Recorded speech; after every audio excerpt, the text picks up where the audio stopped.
지난 안식일에 재난에 대한 말씀을 드렸습니다. 이 지진과 관련되어서 일어나는 이 현상과 기온에 대한 말씀이죠. 아마 이런 생각이 드실 텐데요. 야, 우리가 먹고 살기도 힘든데 지진까지 신경 쓰며 살아야 하나? 우리가 사는 현실이 그렇습니다. 제가 지난 안식일 말씀을 이제 마치고 난 다음에 이 관련되어서 이 지진에 대해서 이렇게 좀 보게 되었는데요.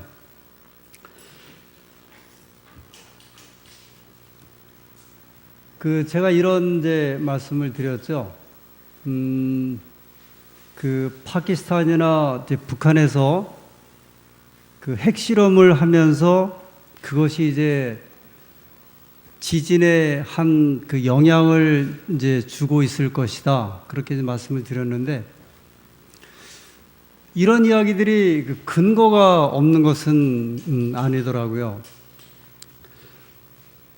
예를 들면, 탄광이라든지 아니면 일반 광산에 채굴을 위해서 깊이 땅을 파고 들어가면서 다이너마이트나 이런 걸 터뜨리게 되는데, 결국은 그런 것들이 이제 파동을 줘갖고 영향을 준다. 이제 이런 말들을 이렇게 과학자들은 이야기를 하고 있습니다.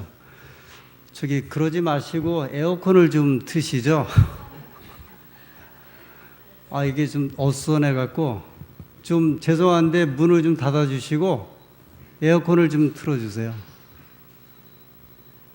자, 이제 정리하는 시간을 좀 갖게, 이게 굉장히 애매한 계절이 돼갖고, 좀 그런데, 에어컨도 좀 틀어주세요.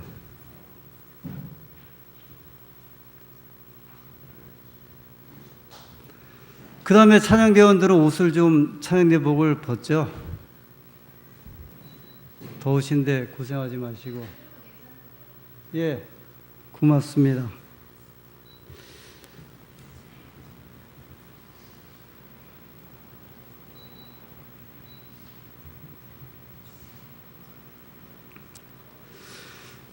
과학자들은 이렇게 이야기를 합니다. 이 지구에 벌어지는 오늘날 여러 가지 현상들, 이제 그 중에 하나, 지구 온난화에 대해서 이야기를 하는데, 우리나라도 지금 이제 점점점 식물의 어떤 재배 이런 면적지가 이제 북쪽으로 이렇게 계속 올라가고 있죠.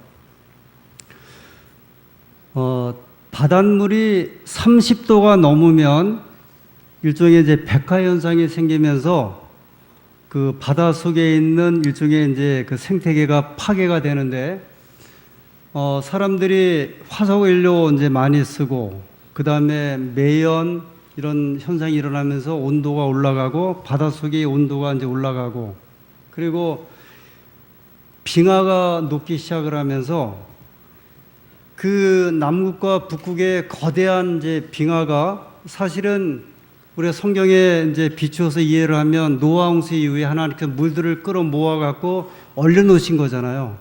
이게 이제 온난화가 되면서 빙하가 녹기 시작을 하고, 빙하가 녹으면서 그 빙하가 대륙을 이렇게 붙들고 있는데, 빙하가 녹으니까 대륙이 풀리면서 이게 이제 판이 움직여갖고 이 지진 현상이 벌어진다. 그렇게 이제 설명을 하더라고요. 근데 여러분, 성경에 예수님 오시기 전에 재난에 대한 여러 징조들 있지 않습니까? 전쟁, 기근, 그 다음에 지진, 이런 현상들 대부분이 사실은 자연적인 현상이지만, 엄밀하게 말씀드리면 시간이 지나면서 점점점 누가 이 영향을 많이 일으키는 거냐면 사람들이 결국은 일으키는 것 같아요. 마태복음 24장 7절에 첫째 기근과 지진이 있으리니 24장 8절에 이 모든 것이 재난의 시작이니라 이렇게 말씀하셨을 때, 이 말은 재난의 시작이다. 우리가 어떤 일이 있으면 이게 이제 어떤 큰 사건의 시작이야. 그 말은 점점점 이 일들이 많아질 거라고 하는 표현이잖아요. 그 예수님께서 왜 이 모든 것이 점점점 재난의 시작이라고 말씀하셨을까 볼 때 인간이 이 탐욕적이고 그다음에 이 생태계를 파괴시키면서 인간 스스로 자초하는 그런 재난이 계속되는 것 같아요. 지금 과학자들이 볼 때 지금부터 한 100년 요 사이에 우리가 썼던 석유, 석탄, 모든 광물질이 과거 5,000년 전에 썼던 것보다 훨씬 많이 쓰고 있대요. 그러니 이제 지구 온도가 자꾸 올라가고 생태계 스스로 이제 망가지게 되죠. 사람은 사실 사과로 보면, 이 지구를 사과로 보면, 제가 한번 까보면요. 이게 안 까지네. 이게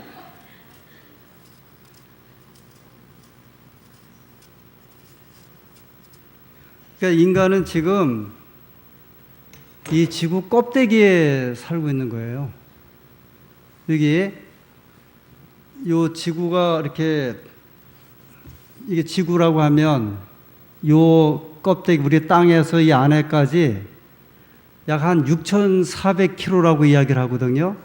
6,400km인데 안에 내핵이라는 게 있고 그다음에 외핵이라고 하는 게 있고요.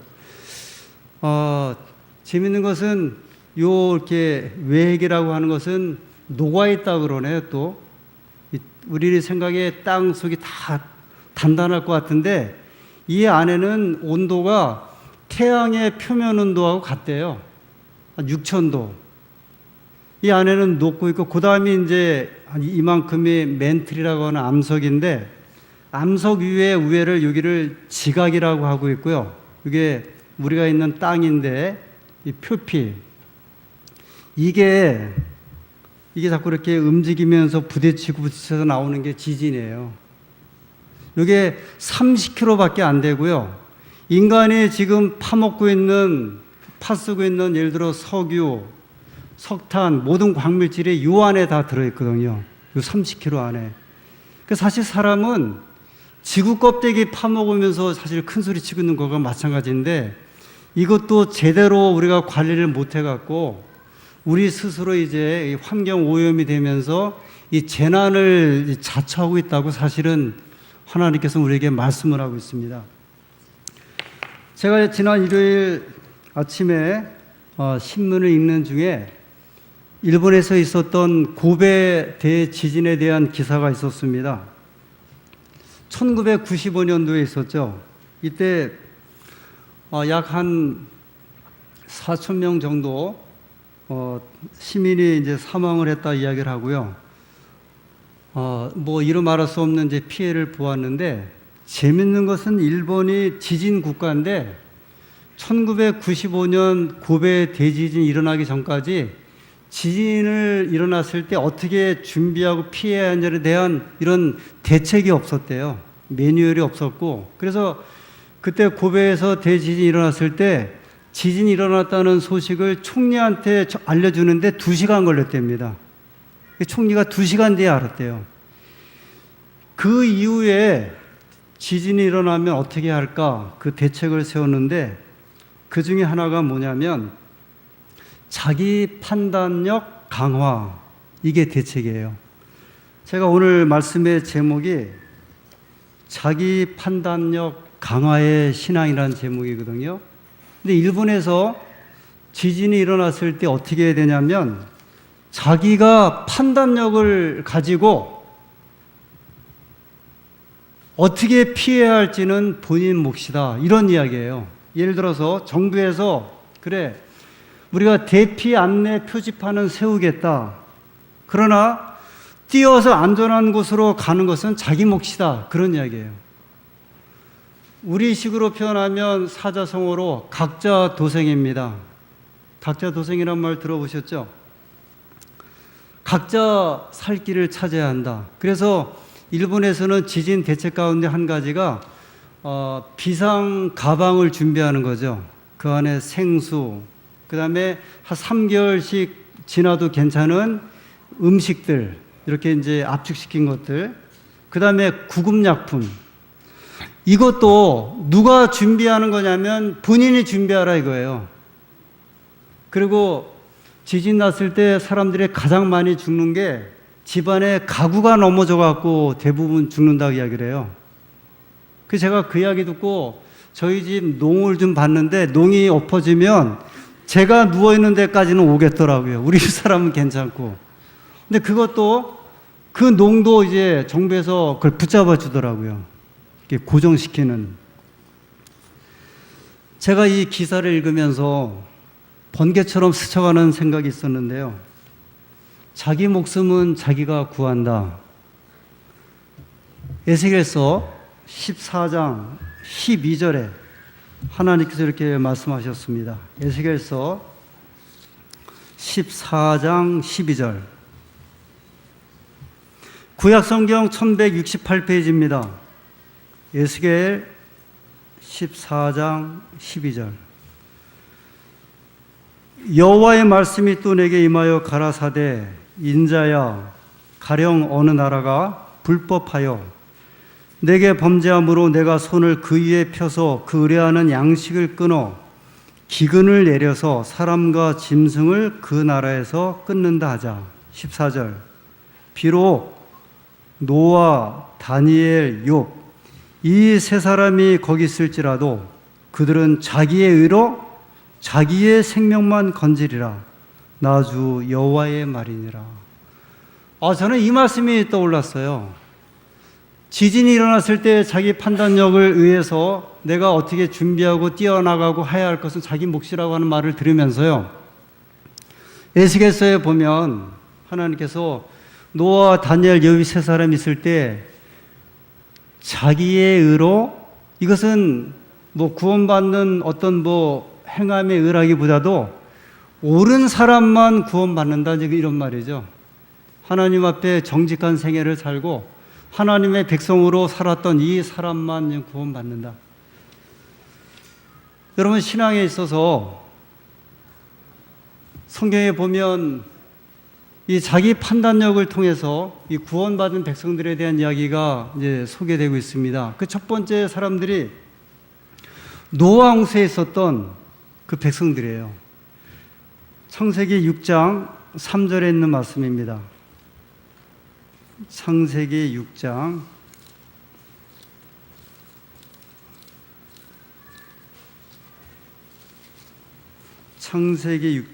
3절. 여호와께서 가라사대 나의 신이 영원히 사람과 함께 하지 아니하리니 이는 그들이 육체가 됨이라. 그러나 그들의 날은 120년이 되리라 하시니라. 이 노아 홍수의 은혜의 기간을 이제 말씀을 하고 있죠. 노아가 방주를 짓게 되고 그들에게 주어진 은혜의 기간이 얼마라고요? 120년. 그래서 여기 14절에 보면 하나님께서 노아에게 이렇게 이야기를 합니다. 너는 잣나무로 너를 위하여 방주를 짓되. 그러면서 이제 방주를 만들려고 하는 이 기사가 나옵니다. 120년간 노아가 홍수를 예언했습니다. 이 말은 120년 동안 기별이 주어졌다는 말이죠. 비가 오지 않던 시절에, 홍수라고는 전혀 경험도 못했던 그 시절에 기별을 받아들이는 몫은, 그 판단은 백성들의 몫이었습니다. 노아의 사명은요, 그들에게 기별을 전했던 사명이었습니다. 그러나 홍수가 와서 세상을 멸망하니 방주로 들어가라고 하는 기별을 받아들이는 몫은 노아에게 있었던 것은 아니었고요, 하나님에게 있었던 것은 아니었고, 이 기별을 들었던 그 시대의 백성들이었어요. 근데 여러분, 노아 시대의 백성들이 어찌하여 노아의 가족을 제외하고 한 사람도 방주로 들어오지 못했을까? 이 노아 홍수는 이 정확한 연대는 아니지만 그래도 창세기 5장에 있는 믿음의 조상들의 나이를 계산해 보면 하나님이 세상을 창조하시고 대략 1656년 만에 벌어진 그런 사건이었어요. 여러분 한번 생각해 보세요. 얼마나 세상이 악했으면 하나님이 세상을 창조하시고 2000년도 되지 않았는데 홍수가 일어났고요. 그러나 노아의 시대 아들들에게는 자기 신앙의 판단력을 잃어버렸습니다. 시대를 분별하지 못했고요.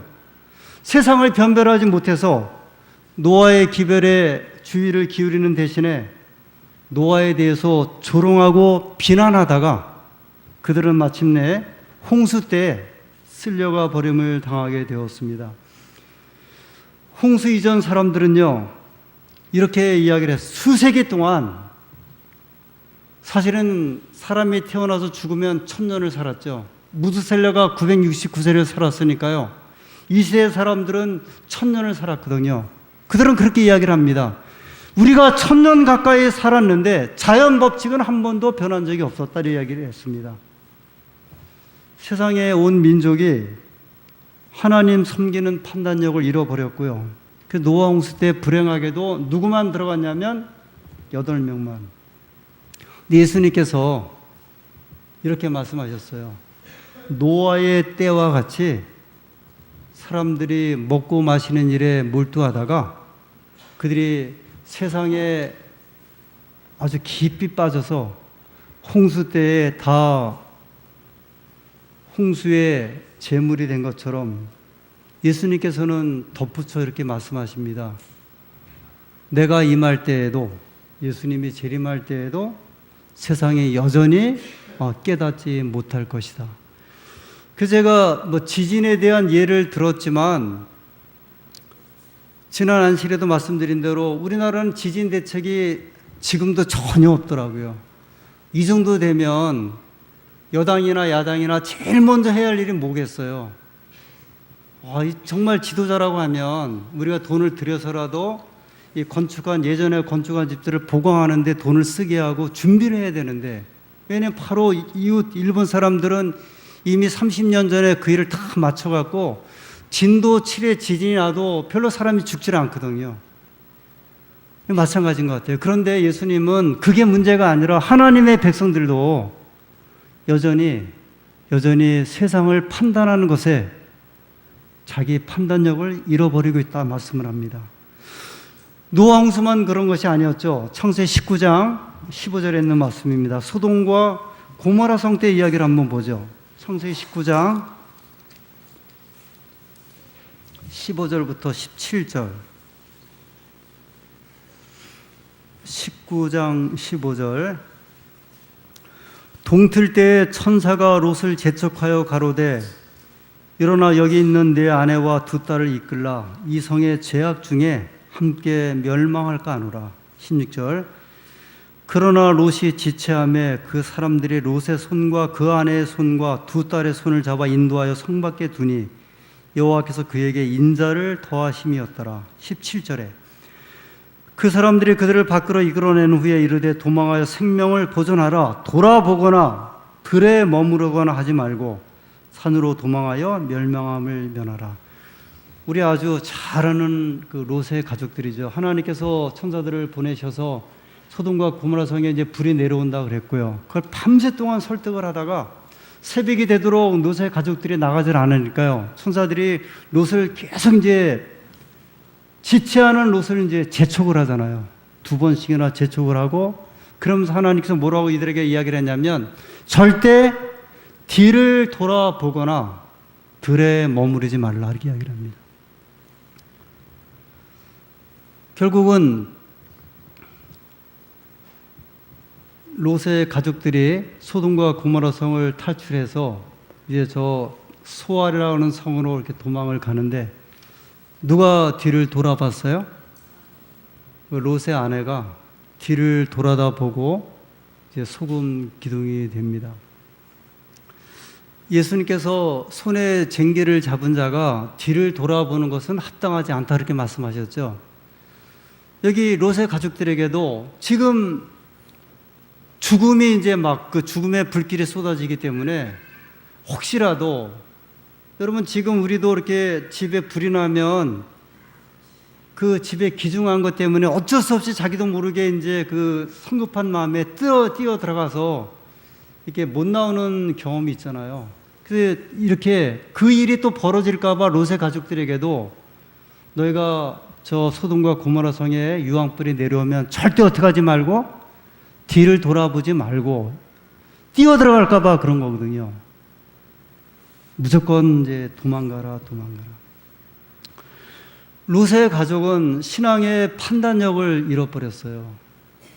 아시는 대로 원래 롯이 아브라함의 조카 아닙니까? 저 갈대아 우르에서 출발해서 하란에서 머물고 그 다음에 가나안 땅에 들어와 갖고 처음에는 이제 그들이 양을 치는 목축하는 사람들이었기 때문에 들에서 목축을 하다가 롯의 가족이 들에서 성 가까이 가다가 다시 어디로 들어가 버렸어요?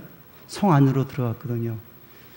이 소돔과 고모라 성은 하나님께서 유황불로 멸망할 정도면 대단히 이제 타락했죠. 그러나 그럼에도 불구하고 그것을 분명히 알고 있는 롯의 가족은 이제 들어갔다는 이야기는 자기 신앙의 판단을 잃어버린 거죠.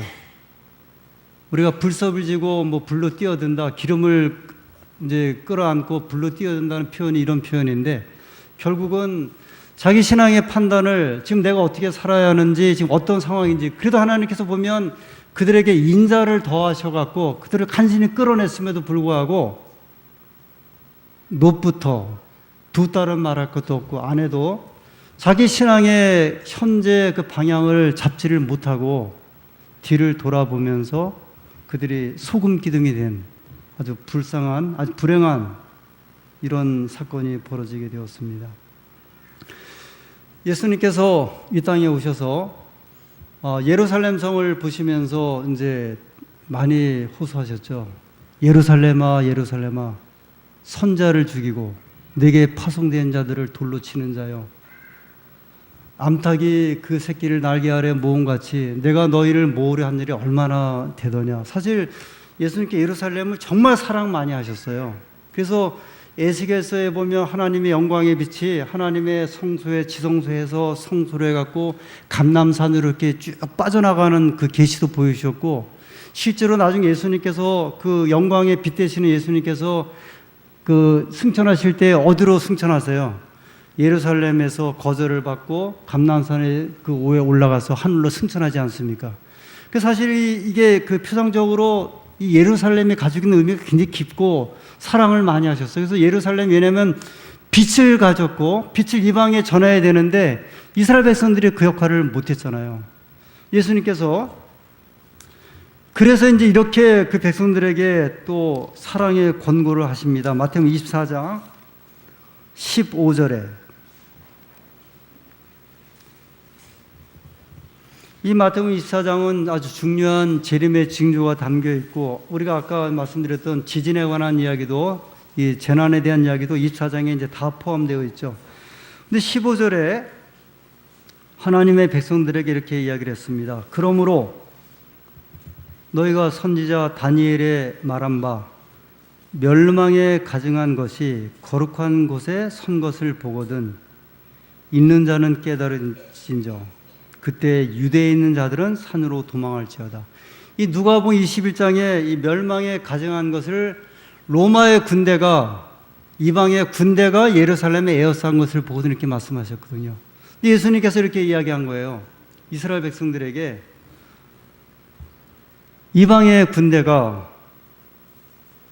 군대는 사실은 아주 성경에서 보면 가증한 거죠. 이 부정한 거거든요. 근데 그것이 거룩한 곳에 선 것을 볼 때 이 거룩한 곳은 예루살렘 성이자 성소. 그때 하나님의 백성들은 어떻게 하라? 빨리 이제 산으로 이렇게 도망하라. 그러니까 예루살렘을 떠나라 말씀하셨습니다. 예수님께서 예루살렘을 보시면서 그렇게 하셨던 거예요.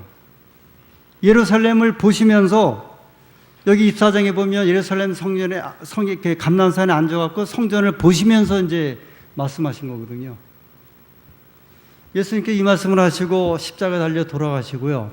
그로부터 30여 년이 지난 서기 70년에 그 전엔 서기 66년에 로마 군대가 워낙 이스라엘 민족에 반역하니까 이제 장군을 보냈어요. 장군을 보내갖고 베스파시안이란 장군을 이제 보내서 포위를 했습니다.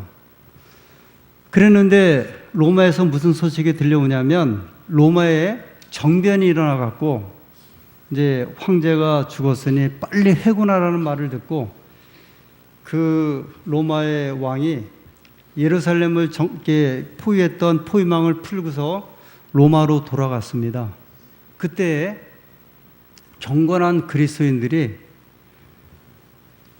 예수님이 마태복음 24장에 말씀하신 그 말씀을 기억을 했어요. 멸망에 가증한 것이 거룩한 곳에 선 것을 보거든 있는 자는 깨달을진저 빨리 피하여 도망가라. 그래서 수많은 그리스도인들이 이 말을 듣고요. 서기 66년에 이제 로마의 군대의 포위가 풀렸을 적에 그들이 피해갖고 벨라라고 하는 성으로 이제 다 피신했습니다. 저는 이 이야기가 저희 교회만 알고 있는 이야기, 대쟁투에 나온 이야기인 줄 알았더니 제가 있는 그 빅컬러 성경, 이렇게 좀 글자가 큰 성경에 보면 여기도 이 말씀이 나오더라고요. 후기에 그리스도인들이 이 말을 듣고 벨라라는 성으로 피신해서 이제 구원받았다, 이 이야기가 나오더라고요. 4년이 지났어요.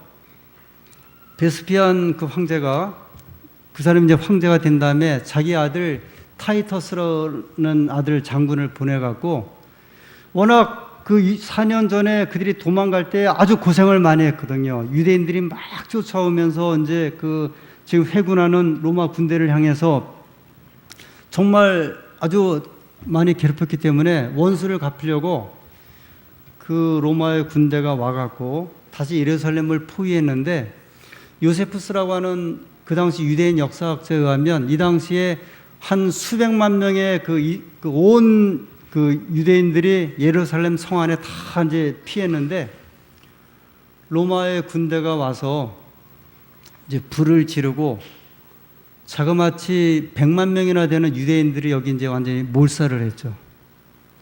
이때 성소에 들어와 갖고 그 촛대, 금 촛대를 갖다가 훔쳐 갖고 그 성전 안에 있던 모든 그 기구들을 다 훔쳐 갖고 어디로 가져갔냐면 로마로 가져갔어요. 지금도 그 로마 파로나 거기에 옛 그 로마 유적지에 가면 개선문이 하나 세워져 있고요. 개선문 위에 보면은 서기 70년에 로마의 군대가 이스라엘 성소에서 로마 촛대를 가져온 그 기념을 갖다 거기다 이렇게 부조로 새길 정도로 이 로마 사람들이 예루살렘을 이렇게 멸망시킨 거를 역사의 어떤 개선문을 하나 세울 정도로 그런 역사적인 사건이었습니다. 이때 100만여 명이 죽었고요. 예수님께서 그러셨죠. 돌 하나도 돌 위에 남지 않고 무너지라 그랬거든요. 돌 하나도 돌 위에 이렇게 다 성벽이 무너진다고 했는데요.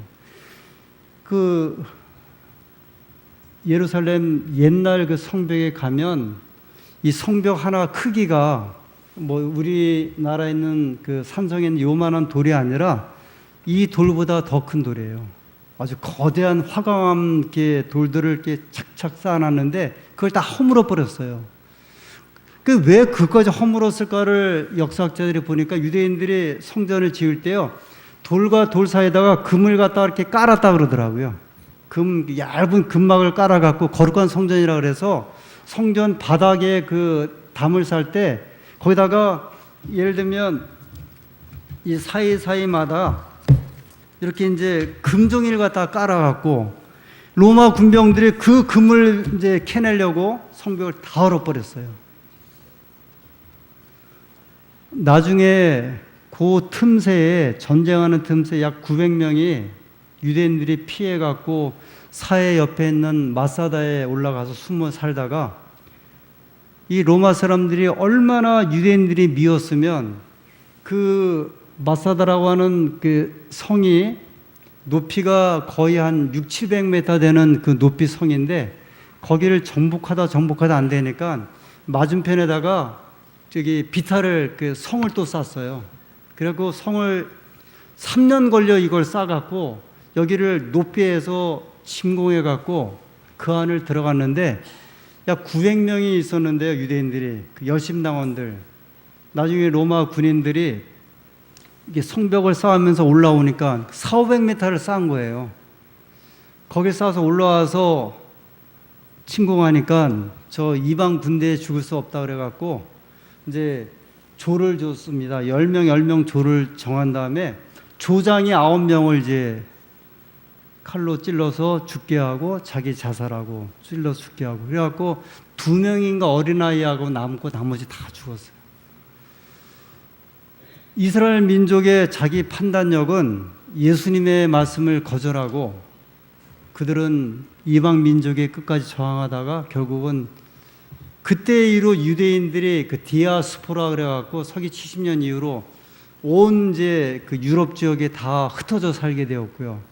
그러다가 유럽에서 2차 세계대전 때 600만 명이 그 히틀러에 의해서 가스 그 수용소에서 죽지 않았습니까? 그게 다 이 사건이 2000년 전에 이게 시작된 사건들이에요. 유대인들은 예수님을 거절했죠. 그들은 이제 받아들이지 않았고요. 일단의 그리스도인들만 예수님의 이 말씀을 기억을 해서 저 벨라성으로 도망갔다가 이제 살아남았습니다. 예수님께서 이미 말씀하셨고요. 그 선택은 온전히 이제 백성들의 몫이었습니다. 그런데 각시대 대쟁투에 보면 화이트 부인이 이 각시대 대쟁투를 기록하시면서 이렇게 말씀하셨더라고요. 노아 홍수 때, 그리고 소돔과 고모라 성의 사건 때, 그리고 서기 70년의 예루살렘 멸망 때에 동일한 사건들이 계속 반복되었다. 그들이 구원의 기별에 오게 되었을 적에 그들이 그 선택을 제대로 하지 못해서 멸망했던 역사를 이야기를 하면서요. 이 마지막 때에 사는 하나님의 백성들에게 이렇게 또 조심스럽게 권고하시는데, 오늘 우리 시대에도 동일한 하나님의 기별에 순종하고 그것을 받아들이는 것은 하나님 백성의 몫이라 이렇게 말씀을 합니다. 결국은 자기 신앙의 이 판단에 대한 몫이죠. 일찍이 여호수아서 24장 15절에 이렇게 말씀합니다. 여호수아 24장 15절.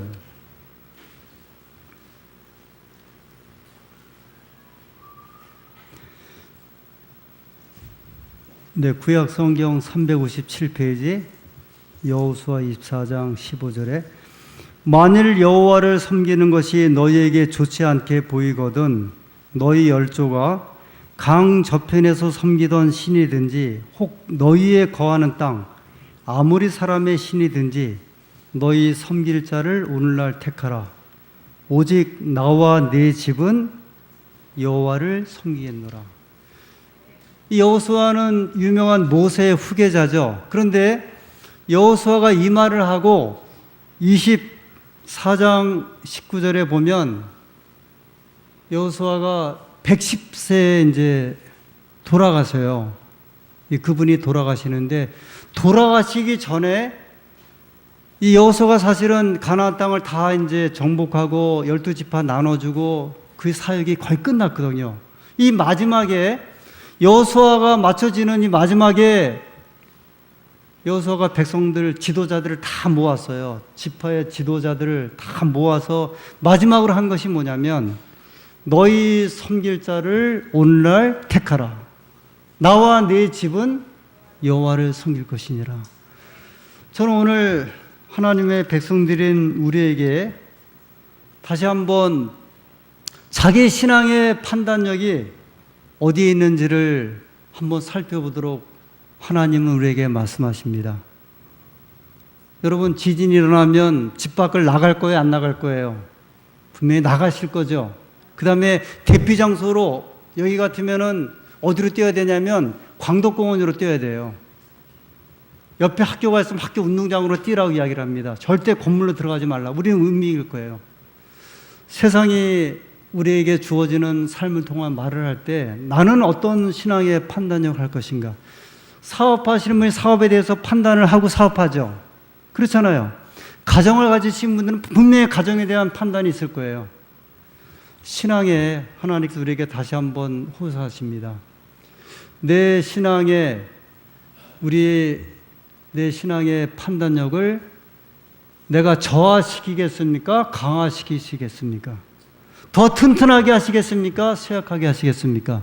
하나님의 은혜가 오늘 저희들에게 이 시대를 통하여 주시는 여러 말씀을 통해서 교훈을 통해서 다시 한번 내 신앙을 아주 튼튼하게 하고 또 새롭게 하고 분명히 하는 하나님의 백성들이 되기를 간절히 소원하면서 말씀을 마치겠습니다.